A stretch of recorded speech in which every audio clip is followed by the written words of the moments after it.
Sarfaraz hair. आज की इस वीडियो में मैंने आपके साथ टेस्ट नंबर 1 जो कि गैसेस, लिक्विड एंड सॉलिड्स के चैप्टर पे मुश्तमिल है को डिस्कस करना है। तो फर्स्ट एमसीक्यू है, बल्कि इससे आगे जाने से पहले मैं आपको ये बता दूं कि इस टेस्ट में 40 मार्क्स के जो एमसीक्यूज़ हैं वो केमिस्ट्री के पोर्शन से हैं और जो बाकी 10 एमसीक्यूज़ हैं वो जनरल नॉलेज के पोर्शन से हैं। ऐसे ही हर टेस्ट में 40 मार्क्स का केमिस्ट्री का पोर्शन और 10 मार्क्स का जनरल नॉलेज का पोर्शन ऐड किया गया है। तो जो फर्स्ट एमसीक्यू है, the temperature at which two types of crystal exist in equilibrium, दो तरह के क्रिस्टल जैसे अगर एक स्ट्रक्चर क्यूबिक है और दूसरा हेक्सागोनल है तो उनकी आपस में एक्सिस्ट करना इन इक्विलिब्रियम वो टेम्परेचर कहलाता है ट्रांजिशन टेम्परेचर। एफएससी पार्ट 1 में आपको मिल जाएगा। उसके अलावा जो सेकंड एमसीक्यू है, इसमें ग्लासेस के अंदर नॉन रिपीटेटिव 3 डायमेंशनल अरेंजमेंट होती है, एमरफस सॉलिड भी कहते हैं हम ग्लास को। नेक्स्ट, ग्रेफाइट में जो बॉन्डिंग है वो कोवलेंट बॉन्डिंग होती है। फोर्थ एमसीक्यू को डिस्कस करी हूँ, when gaseous ions are allowed to form a crystal, जब गैशियस आयंस से क्रिस्टल को बनना होता है या गैशियस आयंस से सॉलिड को बनना होता है तो एनर्जी एवॉल्व होती है हमेशा। इस रिएक्शन को एक्सोथर्मिक रिएक्शन कहते हैं। लेकिन अगर एक क्रिस्टल को तोड़ना हो और उसको उसके कॉन्स्टिट्यूटिव गैशियस आयन में कन्वर्ट करना हो, उसके लिए एनर्जी रिक्वायर होती है, एनर्जी देनी पड़ती है और उस रिएक्शन को हम एंडोथर्मिक रिएक्शन कहते हैं। नेक्स्ट एमसीक्यू नंबर 5, ये जो स्टेटमेंट लिखी हुई है गाइलो-ज़ैक लॉ की स्टेटमेंट है। इस तरह की ही स्टेटमेंट्स पीपीएससी के टेस्ट में काफ़ी अरसे से दी जा रही हैं। आपको गाइलो-ज़ैक की स्टेटमेंट दी जा सकती है, आइंस्टाइन का लॉ जो है वो दिया जा सकता है, फैराडेज लॉ दिया जा सकता है, Charles law and Boyle's law, इनकी स्टेटमेंट दी जा सकती है। तो जितनी भी आपके पास इस तरह की इक्वेशंस और लॉज हैं, इनकी स्टेटमेंट आपको पता होनी चाहिए। बहुत आसान है। Next, the shape of crystal in which it usually grows is known as habit of crystal. Seventh आपके पास एमसीक्यू है। इस तरह के न्यूमेरिकल एमसीक्यूज आ सकते हैं। यहाँ पे जो फार्मूला यूज़ होगा वो P1 V1 P2 P2 basically Boyle's law से हमारे पास आता है और इधर आपने वैल्यूज़ डाल के इसका आंसर लेके आना है। Next, dry ice molecular crystal है। सूडो सॉलिड हमारे पास ग्लास है। Dominance of strong repulsive forces among molecule of gas, तो जो रिपल्सिव फोर्सेस हैं हमेशा ये इंक्रीज़ करती हैं विद इंक्रीज़ इन प्रेशर। जब आपस में गैस मॉलिक्यूल्स ज़्यादा कोलाइड करते हैं तो उनकी कोलिजन से रिपल्सिव फोर्सेस जो पहले थोड़ी सी इग्नोरेबल होती हैं वो काफ़ी नोटिसेबल हो जाती हैं। जी कंप्रेसिबिलिटी फैक्टर है। कंप्रेसिबिलिटी फैक्टर डिनोट करता है कि जो रियल गैसेस हैं वो आइडियल गैसेस से डिविएट कर रही हैं। और जो इसकी वैल्यू है, अगर आपके पास रिपल्सिव फोर्सेस ज़्यादा हों तो जी 1 से बिगर होता है। Structure of NaCl, sodium chloride जो है वो फेस सेंटर्ड क्यूबिक है, तो यहाँ पे नहीं given, so none of these. Next, 12 MCQ में हमारे पास न्यूमेरिकल गिवन है जिसमें आपने जनरल गैस इक्वेशन डालनी है, PV = nRT। यहाँ पे याद रखिएगा कि आपने जो जनरल गैस कांस्टेंट R लेना है वो आपने एटमॉस्फेरिक लीटर पर मोल पर केल्विन के यूनिट वाला लेना है, जो कि होता है 0.0821। यहाँ पे आप 8.314 नहीं लगा सकते। हमारे पास प्रेशर हमने फाइंड आउट करना है। प्रेशर में हमारे पास जो प्रेशर का यूनिट है वो एटमॉस्फेयर होगा। तो इसका ये मतलब है, यहाँ पे अगर आप बाकी वैल्यूज़ को पुट करें, आर की वैल्यू ये लगाएं, एन मोल आएगा, टी टेम्परेचर केल्विन में ऑलरेडी गिवन है। वॉल्यूम को आपको पहले चेंज करना पड़ेगा, क्यूबिक सेंटीमीटर से क्यूबिक डेसीमीटर में आपको इसको चेंज करना पड़ेगा, जिसको हम लीटर भी कहते हैं। तो इसको चेंज करने के लिए आपको 250 को 1000 से डिवाइड करना है। आपके पास आंसर आएगा 0.250 क्यूबिक डेसीमीटर, वो आपने पुट करना है। तो बाकी सारे यूनिट कैंसिल हो जाएंगे, आपके पास पीछे सिर्फ प्रेशर का यूनिट बचेगा, दैट इज़ एटमॉस्फेयर। तो यहाँ पे इसका आंसर आएगा 98.5। Next, critical temperature carbon dioxide का 31.1 है। आपने क्रिटिकल टेम्परेचर अमोनिया का, कार्बन डाइऑक्साइड का और हाइड्रोजन का याद करके जाना है।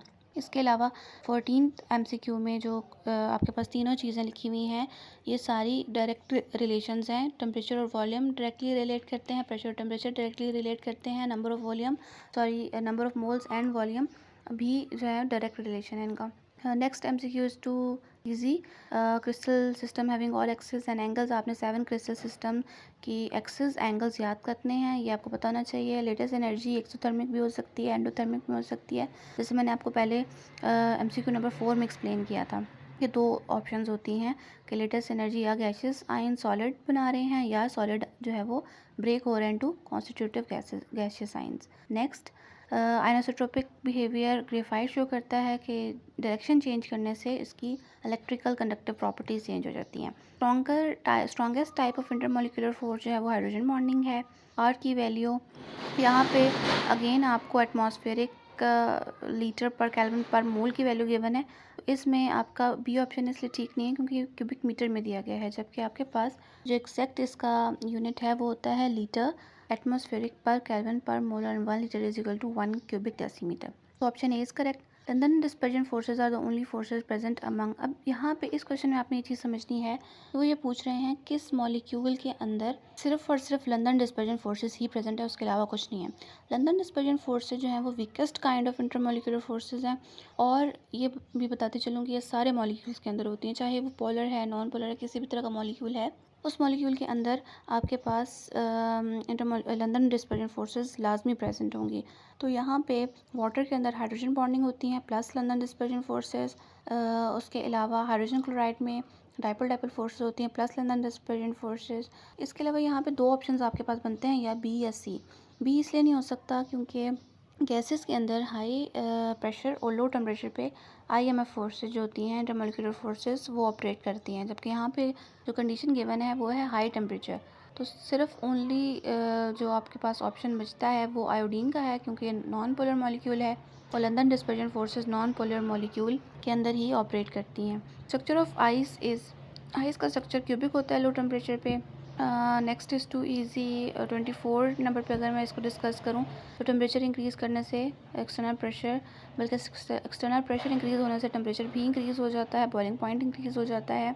120 अगर आप टेम्परेचर पे वाटर बॉयल हो रहा है, इसका मतलब है कि एक्सटर्नल प्रेशर बहुत ज़्यादा है, दैट इज़ 1489 टॉर।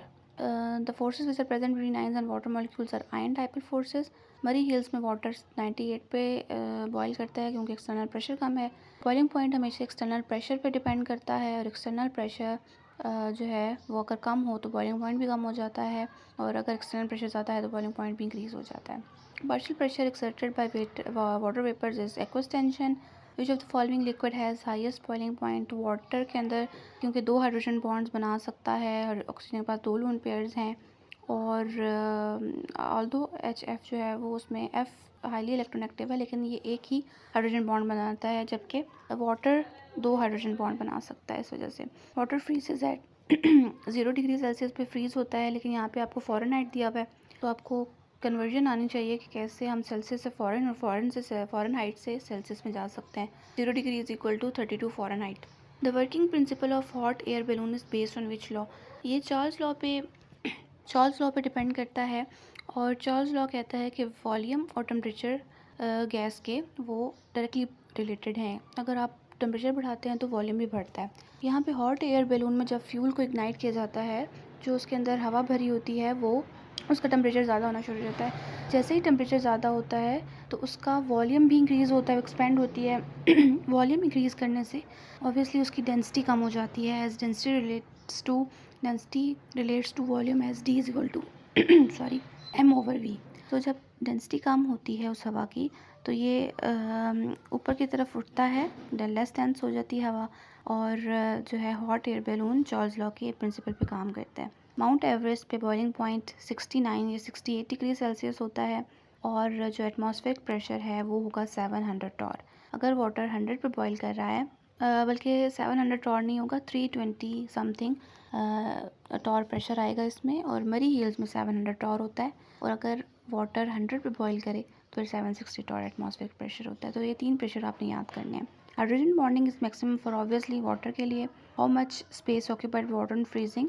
9%। जब वाटर फ्रीज़ होता है तो उसके अंदर केज लाइक स्ट्रक्चर बनता है और बेसिस क्रिएट हो जाती हैं, जिसकी वजह से 9% वॉल्यूम इंक्रीज़ होता है। Glycerol decompose at its boiling point. इसका तकरीबन 280 प्लस इसका बॉइलिंग पॉइंट है, डिग्री सेल्सियस की बात कर रही हूँ, और फ़ारेनहाइट में ये 540 के अराउंड बनता है शायद।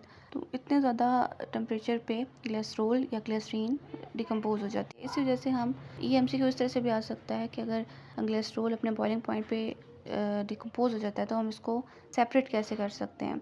इसके लिए वैक्यूम डिस्टिलेशन का प्रोसेस यूज़ किया जाता है। आपको डिस्टिलेशन का पता होगा कि हम दो लिक्विड्स को सेपरेट कर सकते हैं इससे, जिनके डिफरेंट बॉइलिंग पॉइंट्स हों। अब यहाँ पे ग्लिसरीन अगर डिकम्पोज हो जाए अपने बॉइलिंग पॉइंट पे, तो फिर हमें ऐसी डिस्टिलेशन ही यूज़ करनी जिसमें टेम्परेचर सेंसिटिव कंपाउंड हम यूज़ ही ना कर सकें। तो यहाँ पे वैक्यूम या रिड्यूस्ड प्रेशर पे जो डिस्टिलेशन होती है वो हम कर सकते हैं। Density of water is maximum at, water की डेंसिटी 4 डिग्री पे इसलिए मैक्सिमम होती है क्योंकि 0 पे जब हम इसको फ्रीज़ करते हैं तो केज लाइक एक स्ट्रक्चर बन जाता है, स्पेस क्रिएट होती है, वॉल्यूम इंक्रीज़ होता है। लेकिन जब वो 0 से आगे 4 पे जाता है, टेम्परेचर इंक्रीज़ करते हैं, तो फिर आपके पास वॉल्यूम कम होना शुरू हो जाता है। जो वॉल्यूम क्रिएट हुआ था पहले 9% स्पेस आई थी उसके अंदर और केज लाइक स्ट्रक्चर बना था, तो हाइड्रोजन बॉन्ड्स टूटेंगे और स्पेस कम होगी, वॉल्यूम कम हो जाएगा। जब वॉल्यूम कम होगा तो ऑब्वियसली डेंसिटी इंक्रीज़ करेगी। विस्कोसिटी ऑफ लिक्विड की विस्कोसिटी टेम्परेचर इंक्रीज़ करने से हमेशा कम हो जाती है। जैसे आप एक हनी की एग्जांपल मैं हमेशा दिया करती हूँ बच्चों को कि जब आप हनी को, जो कि बहुत विस्कस है एज़ कम्पेयर टू वाटर, काफ़ी विस्कस है हनी, तो जब भी आप हनी को हीट करते हैं हनी को, तो वो थिन होना शुरू हो जाता है, पतला होना शुरू हो जाता है, उसका जो फ्लो है वो इंक्रीज़ होना शुरू हो जाता है। ये इस वजह से होता है क्योंकि विस्कोसिटी टेम्परेचर के इन्वर्सली प्रोपोर्शनल, जैसे आप टेम्परेचर इंक्रीज़ करेंगे तो उसकी विस्कोसिटी कम हो जाएगी। अब जैसे ही वो ठंडा होना शुरू हो जाएगा तो वो वापस अपनी उसी विस्कोसिटी के अंदर आना शुरू हो जाएगा। सेलेग्मोमीटर डिवाइस है सर्विस टेंशन को चेक करने की, आपको बीएससी में मिल जाएगा। Phenomena caused by falling of liquid in a thin tube, capillary action है। Iron needle floats on the surface of water, this is attributed to surface tension. Surface tension की वजह से ही जो इंसेक्ट्स हैं ये पानी पे चल सकते हैं। इस तरह आयरन नीडल है वो फ्लोट करती रहती है due to surface tension. Unit surface tension का आपको पता है, फोर्स पर यूनिट एरिया। अब हम जनरल नॉलेज के एमसीक्यूज़ को डिस्कस कर लेते हैं। जनरल नॉलेज के एमसीक्यूज़ में आपने 3-4 चीज़ें देखनी है। एक ये कि आपको इंपॉर्टेंट इंटरनेशनल डेज़ का ज़रूर पता होना चाहिए, जैसे women day, earth day, water day, forest day, ये सारे आपको पता होने चाहिए। वुमेन डे 8 मार्च को सेलिब्रेट किया जाता है, जबकि अर्थ डे 22 अप्रैल। इसी तरह कंट्रीज़ और सिटीज़ के पुराने नाम जो बहुत फेमस हैं वो आपको आने चाहिए। जैसे इथियोपिया को पहले अबिसिनिया कहा जाता था, मेसोपोटामिया इराक को पहले कहा करते थे। 1 एकड़ में 43,560 स्क्वायर फीट होते हैं, तो आपको इस तरह से कन्वर्जन्स वगैरह का पता होना चाहिए। 1 किलोग्राम में 2.2 पाउंड होते हैं। ज़ोप का पुराना नाम फोर्ट सैंडमैन है। एक इम्पॉर्टेंट बुक्स का आपको पता होना चाहिए, जैसे Wealth of Nation is written by Adam Smith, Merchant of Venice is written by Shakespeare and Paradise Regained is written by Milton. तो मैंने इसमें 3 चीज़ों को फोकस किया है। एक international days, important international days, old name of countries, और उसके अलावा इम्पॉर्टेंट बुक्स। तो thank you so much for listening. Next test जो है वो